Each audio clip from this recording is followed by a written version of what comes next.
네, 49쪽부터 또 이제 한번 가볼게요. 49쪽부터 나와 있는 거는 이제 그러니까 운동 에너지와 그 운동 에너지가 어떤 것에 영향을 받는지를 보고 싶은 것 같아요. 그래서 이게 뭐 술의 질량이 1.5다. 그러면은 질량이 1.5를 m으로 칠까요? 3.0은 그러면 2배니까 2m이 되겠죠. 얘는 3m이 되겠네요. 그랬더니 이동거리가 6, 12, 18 이렇게 되니까 2배, 3배 이렇게 갔죠. 그래서 수레의 질량과 나무도막의 이동거리, 이제 이 수레가 무거우면 무거울수록 이 나무도막을 밀어주는 요 에너지, 일을 할 수 있는 에너지가 더 크다라는 걸 알 수 있겠죠. 그러니까 이거는 이 수레가 운동하는 운동 에너지가 이 크라고 나타내거든요. 운동 에너지. 운동 에너지가 결국 이건 비례한다죠. 어디에 비례하냐면 질량에 비례한다 라는 거를 보여주는 게 활동 1번이에요. 그런데 이제 활동 2번으로 가면 살짝 복잡해 보여요. 왜냐, 이건 이제 수레 속력이거든요. V, 이게 0.2가 V라고 하면은 얘는 0.4니까 2V, 얘는 3V가 되죠. 그럼 이게 1대, 2대, 3인데 얘네들은 6, 4, 24니까 1대, 4대, 6, 9, 54, 9가 되죠. 그래서 속력과 이동거리 사이에, 그러니까 이 수레가 빠르게 달리면 빠르게 달릴수록 당연히 이 나무도막의 이동거리도 멀어지겠죠. 즉 에너지가 커지긴 커져요. 그죠? 그런데 그냥 커지는 게 아니고 한 배, 두 배, 세 배가 되는 게 아니라 제곱배가 되는 걸 알 수 있죠. 그래서 제곱에 비례한다. 이렇게 되는 거예요. 근데 이제 문제는 뭐냐면 봐봐요. 수레의 질량이 커지면 나무도막의 이동 거리도 늘어나죠. 그 다음에 수레의 속력의 제곱에 대해서도 이렇게 비례한다라고 쓸 수 있는데 문제는 우리가 알고 있는 이제 그 공식하고 이거하고 연결이 잘 안 돼가지고 선생님이 다시 한 번 더 설명을 해드릴게요. 수레의 운동 에너지는 나무도막의 이동 거리하고 비례하네요. 그냥 정비례. 즉, 운동 에너지가 크면 클수록 이동 거리도 멀어지겠죠. 그런데 수레의 운동 에너지 자체, 그러니까 이 자체와 질량은 비례하죠. 그리고 수레의 운동 에너지와 속력의 제곱은 비례해요. 근데 문제는 우리 이미 알고 있잖아요. 운동 에너지는 2분의 1 mv 제곱인 거 알고 있죠. 그러면 이제 이 2분의 1이 갑자기 어디서 튀어나왔냐. 요거 때문에 선생님이 한 번 더 정리를 해드리고 가도록 하겠습니다. 자, 이게 어디서 나왔냐. 그러면 자, 이것도 위치 에너지와 마찬가지로 이제 요걸로 시작할게요. F, 힘은 ma다. 즉 질량과 가속력을 곱한 것이다. 힘은. 그죠? 그런데 이제 운동 에너지 그 부분은 봐봐요. 에너지는 어차피 1이죠. 에너지는 1이고 1은 힘 곱하기 이동거리예요. 힘 곱하기 이동거리야. 그런데 그러면 요걸로 할게요. 이동거리는 그러니까 힘은 ma라고 했잖아요. m 곱하기 a 곱하기 이동거리 s 이동거리 이렇게 정리가 됐죠. 이렇게 정리가 됐어요. 자, 근데 이거는 이제 우리가 지금 중력 가속도가 일정한 운동, 즉 등 가속도 운동에 대해서 시간에 따라서 속력이 이렇게 증가하는 그 운동에 대해서 설명할 거잖아요. 그러면 봐봐요. 우리 이건 이제 등 가속이 있는 운동, 가속도가 있는 운동이고요. 등속 운동 기억나시죠? 등속 운동에서는 이게 등속운동. 즉 시간이 지나도 속력이 변화하지 않아요. 그죠? 이때 이 VT 그래프에서 이동거리는 요 밑에 그래프 아래 면적이었죠. 그래프 아래 면적. 다시 써드릴게요. 시간, 속력 그래프에서 그래프 아래의 면적은 이동거리이다 라고 정리할 수 있는 거예요. 근데 이때는 등속운동일 때는 이제 VT가 그냥 네모니까 사각형의 넓이니까 V 곱하기 T 해주면 됐잖아요. 이게 V는 T분의 이동거리였으니까. 근데 여기서는 이 그래프가 가속도 운동에서는 그래프 아래 면적이 이제 사각형이 아니죠. 삼각형이었기 때문에 이 이동거리 S는 2분의 1 곱하기 V 곱하기 T가 되는 거예요. 자, 그러면은 그거를 여기다가 대입해 볼게요. 근데 A는 뭐냐? A는 가속력이니까 가속력은 시간에 따른 속력의 변화예요. 그래서 이거 그대로 넣으시면 돼요. M 곱하기 T분의 V 곱하기 S는 여기서 갖고 올게요. 2분의 1 V 곱하기 T.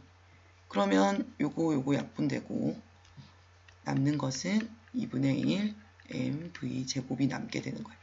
이렇게 해서 이 밑도 끝도 없어 보이는 2분의 1이 여기서 나오게 된 겁니다.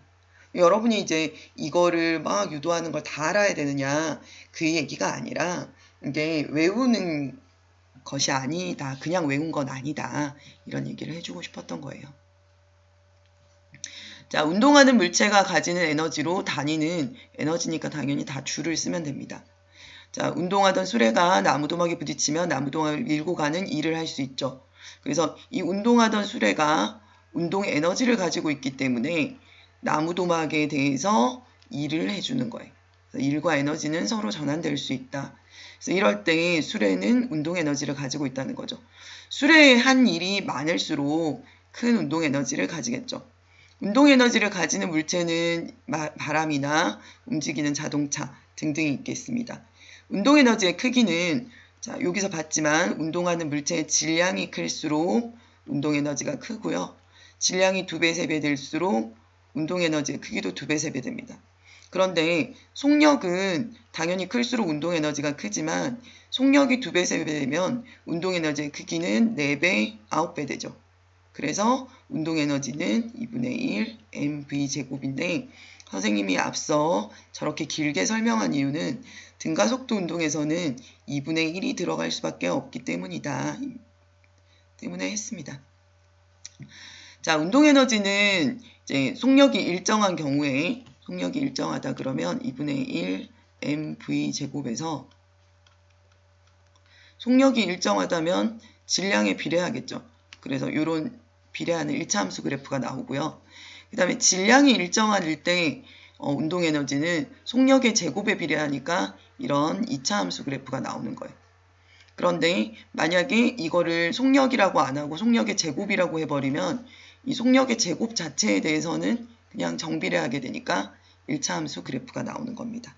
요거 세 개의 차이점은 조금 알아두시면 좋을 것 같아요. 자, 질량이 1kg인 공을 굴렸더니 공이 4m/s의 속력으로 갔대요. 이크는 2분의 1 곱하기 1kg 곱하기 속력은 4의 제곱 해서 16이니까 8 단위는 당연히 줄이 되겠네요. 그래서 답이 3번이 됩니다. 자, 51페이지. 중력에 의한 일과 운동 에너지 사이에는 그러면 어떤 관계가 있냐? 이제 위치 에너지가 운동 에너지가 된다 이거 얘기하고 싶은 건데요. 3.1, 3.2, 3.0이니까 평균은 속력은 3.1이었어요. 즉 쇠 구슬을 떨어뜨려가지고 속력을 여기쯤에 측정했더니 평균가십이 3.1m/s가 나왔대. 세구3 A에서 B로 이동하는 동안 중력이 한 일의 양은 얼마냐? 그러면 중력이 한 일의 양을 구하고 싶은데 이 중력이 한 일의 양 자체는 결국 이 P를 구하면 되죠. 그러면 9.8 곱하기 질량이 여기 보니까 10g이래요. 그러면 0.01kg이죠. 그 다음에 H는 50cm니까 0.5m예요. 이렇게 해가지고 계산하면 줄이 나옵니다. 쇠구슬이 운동에너지의 변화량은 어떻게 구하냐? 2분의 1 곱하기 m v제곱이니까 3.1에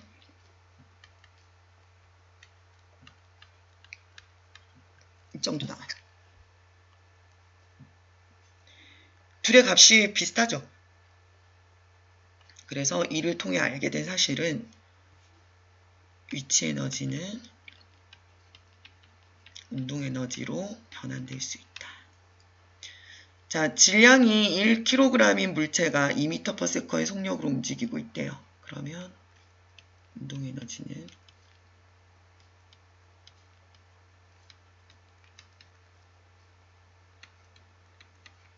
1 곱하기 2의 제곱 2줄이겠네요. 질량이 2kg이래요. 10m 낙하했대. 그러면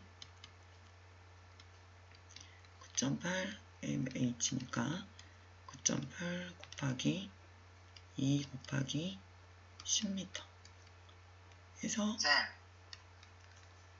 선생님 네, 잠깐 이제 줌에서 잡음이 들어와가지고 자 49줄이 되겠네요. 아니다, 미쳤다. 196.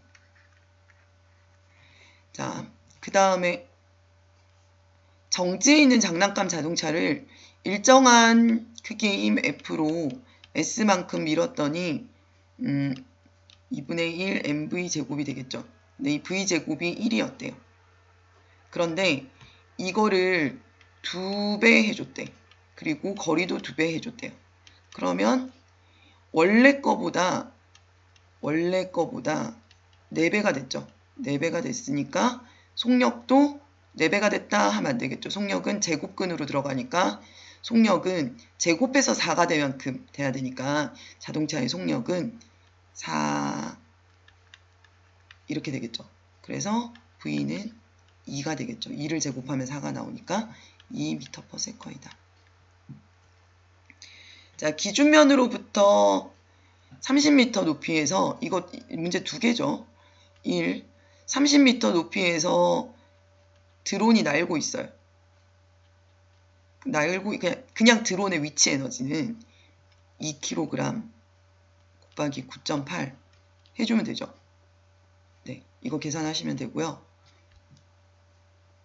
그러면 6, 98, 86, 48, 96, 14, 588, 588 줄이고요. 이게 위치 에너지고 운동 에너지는 따로 계산하시는 거예요. 2분의 1 곱하기 질량 2 곱하기 10의 제곱 10m/s의 속력으로 날고 있으니까 그래서 100줄. 자, 이렇게 됩니다. 그래서 이게 이제 시험 범위까지 쭉 다 들으시고요. 52, 53까지 다 올려놨으니까 그렇게 하시게 됩니다. 공부 열심히 하세요.